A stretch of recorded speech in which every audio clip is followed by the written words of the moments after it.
Well, Jason, we are deep into spring practice at this point, and I'm going to ask you the same question I ask you every week. That's what's the latest? What have you been able to gather from the goings on in Norman? So I think so, Mark, just kind of starting on the offensive side of the ball, I think a consistent theme this spring that you've heard, which is probably music to everybody's ears that follows this team, is consistently almost every opportunity that Brent Venables talks, or just consistent feedback that you kind of hear inside the program, is that the offensive line is playing much better, much better at this point through spring than they were last year. So, I don't know, what do you attribute to that? I think, McKade Mettauer coming in, I think helps, from that perspective, just in terms of who Oklahoma lost. They lost their guard and starting tackle from last season. So I think I think a lot of us thought that might potentially be a kind of a plug and play situation for Oklahoma. Kind of taking over that role from Marquise Hayes and others that kind of played the guard position. I think you also are seeing you're seeing Anton Harrison and Wanye Moore start to take, at least initially, to take that next step.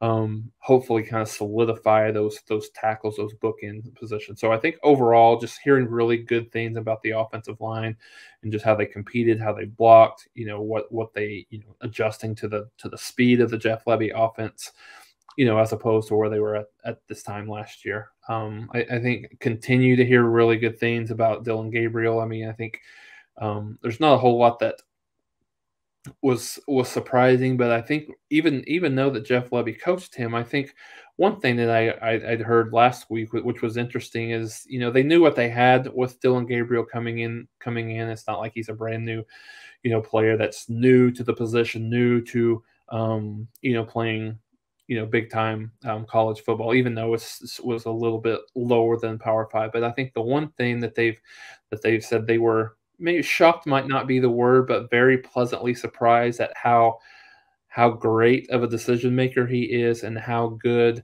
how accurate he is. I know me and you have talked a little bit about this in terms of his accuracy. While it wasn't bad, I think it was typically in the low 60s. I think even a couple years at UCF in the upper 50s, where I think Oklahoma would like it to be more in kind of the mid to upper 60s. So obviously that kind of remains to be seen when the lights come on, so to speak. But I think that's very helpful. I think a lot of folks looking at Oklahoma don't really have a ton of concern with Dillon Gabriel, but I think just understanding that maybe one of his perceived weaknesses is that accuracy, and obviously being able to perform at week in and week out at the Power 5 level is really good. So I think that's beneficial. I think when you look at the running back situation, I think all these three kids are challenging each other.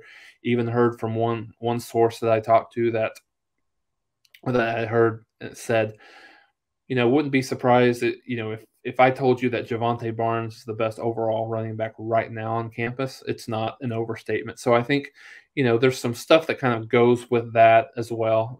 But I think on the defense, and then when you move to the defensive side of the ball, really pleased with Danny Stutzman from a linebacker perspective. Brent Venables kind of singled him out as a guy that's playing really, really well, just kind of sideline to sideline, and knowing what to do, where to be, and just kind of his overall play. I think when you look at the defensive line, Jordan Kelly is the guy that was called out in terms of, he's a guy that hasn't really necessarily played a lot, but talked about him being really their most complete, most consistent defensive lineman. Jalen Redmond's another guy that is called out, that at times he's absolutely unblockable, and at times he's not always, not it's not an effort thing, but he's just not always there, and that doesn't always show up. So I think he's still going to be their best defensive lineman, I think, when it's all said and done. Ethan Downs is another guy from a defensive end perspective that's really played well. It was a kid that has just a tremendously high motor, and I think there was kind of some joking that I'd heard about, that he's taking that whole uncommon effort thing that Brent Venables has instilled to a new level. And then I think the last is the first media availability that we got to see from Brandon Hall, which is the new safeties coach for Oklahoma, was previously at Oklahoma with Brent Venables as kind of an analyst back in, when Venables was here during his first stint. So that was obviously a little bit of a natural progression for him to come here.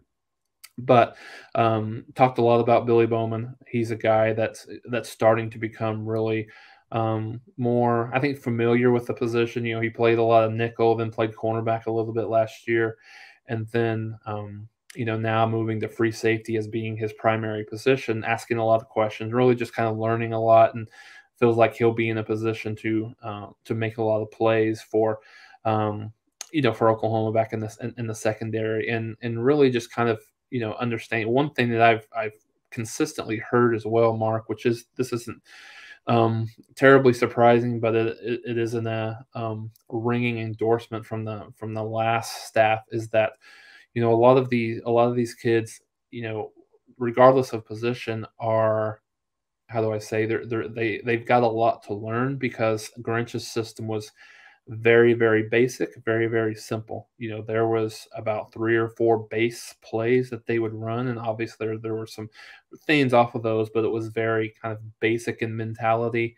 Whereas we know that Brent Venables is very complex in terms of the different looks that he'll give offenses and things like that. So I think as much physically, I think there's a lot mentally for them, this spring. But I think the one thing that is what you would expect. But I think the one thing that Venables mentioned in his press availability on Monday was that, where we're at now, where Oklahoma is at in the spring, he feels like that they're going to be on a different planet come when fall camp comes through, because there's still a lot of learning that the kids are able to do on their own throughout the summer, and obviously being able to go through those conditioning programs and just kind of learning themselves, because the buy-in has been, again, it's something that he talks about every time. The buy-in has been incredible. He's incredibly pleased with just the desire that a lot of these kids have to be coached